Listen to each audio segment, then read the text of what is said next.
The street was loud in a way that felt natural, the kind of noise that builds from many small movements, conversations overlapping, footsteps repeating, voices rising and falling without coordination. And yet beneath that ordinary rhythm there was something else forming, something less visible, something that did not belong to the movement of the crowd, but to the way attention begins to gather when something unusual enters a familiar space.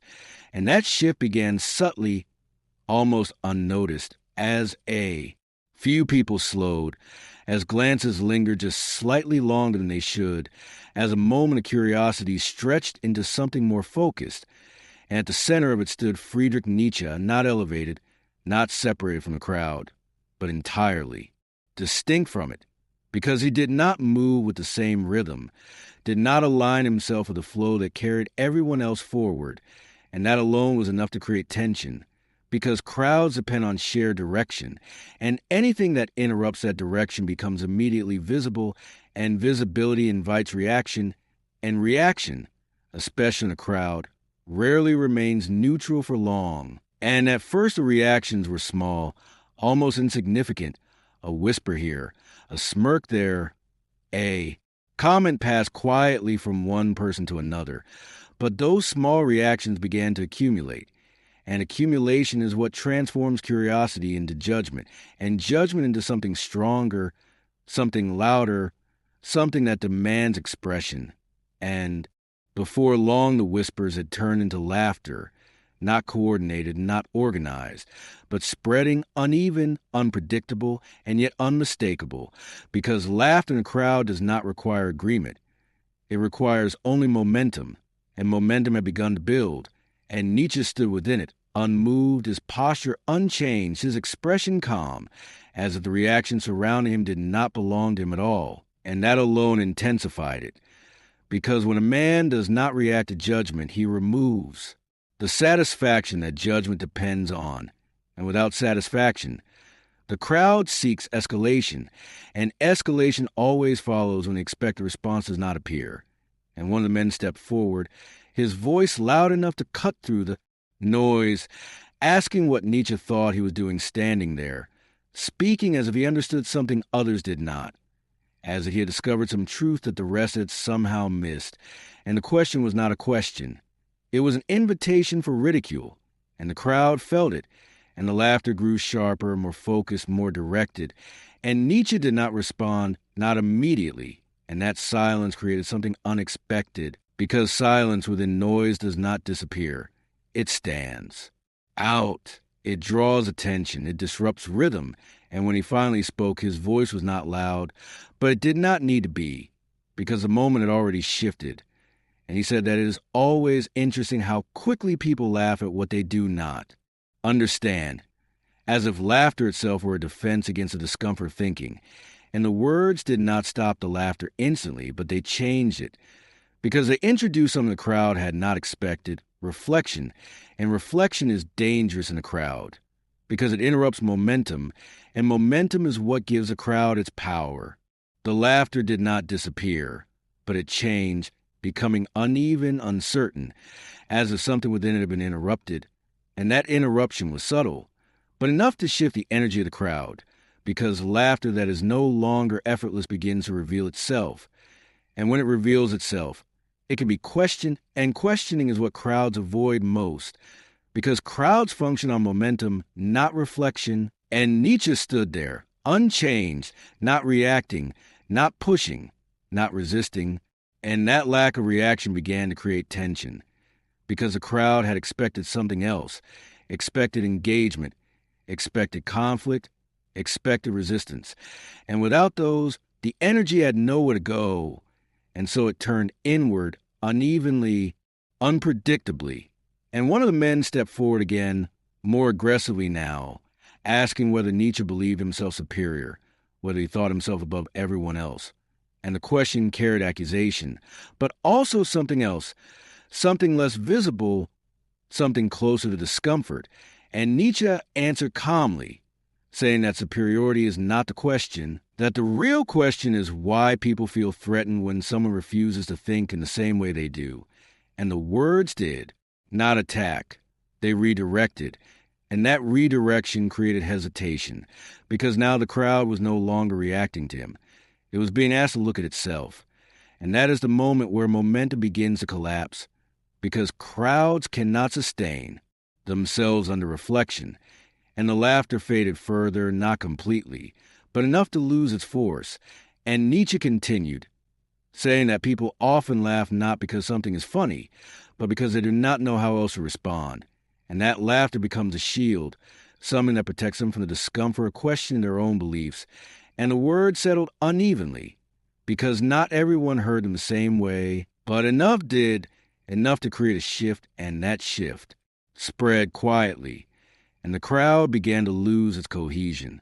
The crowd no longer moved as one. The rhythm that had once held it together had begun to fracture, and what replaced it was something far less stable, something individual, something internal, because once a crowd begins to break, it does not collapse outwardly first, it collapses inwardly, and the shift was subtle but undeniable, visible in the way laughter faded unevenly, in the way voices no longer aligned, in the way people began to look not at the center, but at each other, as if searching for confirmation that what they had felt moments before was still valid. And when that confirmation does not come, uncertainty begins to take its place. Quietly, without permission, and uncertainty spreads in a way that cannot be controlled, because it does not require agreement. It only requires presence, and once it appears, it begins to change everything. The way words are heard, the way silence is felt, the way a man understands his own reaction in the presence of others. And at the center of that shift stood Friedrich Nietzsche, not as someone controlling the moment, not as someone forcing the change, but as someone who had revealed something that could no longer remain hidden. And that is always the most disruptive force, not opposition, but exposure, because opposition can be resisted, it can be argued against, it can be dismissed, but exposure cannot be undone once it has been seen, even partially, even imperfectly, and something had been seen within the crowd, something subtle, something difficult to name, but enough to disturb what had once felt natural. And the laughter that had once carried the crowd began to lose its strength, not all at once, but piece by piece, as if each person had begun to withdraw from it individually, no longer certain that it belonged to them. And that is the moment where a crowd stops being a crowd, when individuals begin to return to themselves, and with that return comes awareness. And with awareness comes discomfort, because what once felt automatic must now be questioned. And one man, no longer laughing, stepped forward, his voice lower now, stripped of the earlier mockery, asking what Nietzsche believed that others did not.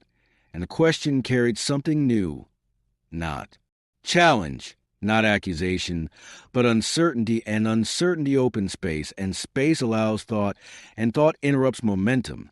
And Nietzsche answered calmly, saying that most people do not believe what they think they believe, they repeat what they've been taught, and defend it as if it were their own. And the words did not spread loudly, they moved slowly, person to person, settling differently in each mind, and as they did, something shifted again, because now the crowd was no longer reacting, it was reflecting, and reflection dissolves unity. And without unity, the energy that had once driven the laughter could not sustain itself, and silence began to take its place, not as absence, but as presence, something heavier, something that demanded attention. And Nietzsche continued, his voice steady, saying that laughter is often not a sign of understanding, but a shield against it, something people use when they do not know how else to respond, and that once that shield begins to fall, what remains is a need to confront what had been avoided, and no one interrupted him, because interruption requires certainty, and certainty had already begun to dissolve. And even those who might have disagreed found themselves silent, not because they had changed their beliefs, but because something had interrupted the automatic way those beliefs were expressed. And Nietzsche spoke once more, saying that the moment a man begins to think for himself, he becomes dangerous, not to others, but to the structures that depend on him remaining the same. And that line settled into the space with weight, Because it did not accuse, it revealed, and revelation leaves no easy place to stand, and no one laughed, because laughter requires distance, and there was no distance left between what had been said and what was now being felt. And Nietzsche paused, not out of hesitation, but as if allowing a moment to settle fully, and in that pause, the silence deepened, not empty, but filled with something unspoken, something each person felt but could not easily name. And then, without urgency, he turned and walked away, his steps calm, unchanged, as if nothing in him depended on a reaction of the crowd he was leaving behind. And, as he moved, the crowd did not follow him, did not stop him, because something within it had already shifted, something that could not be restored through noise or reaction. And as he disappeared into the movement of the street, the space he left behind did not return to what it had been. Because once a crowd begins to question itself, it can no longer remain a crowd in the same way. And what remained was not silence, but something far more unsettling, the quiet absence of certainty, and within that absence, each person was left alone with thought they had not chosen, but could no longer ignore. And that is where change begins, not loudly, not collectively, but quietly within the individual.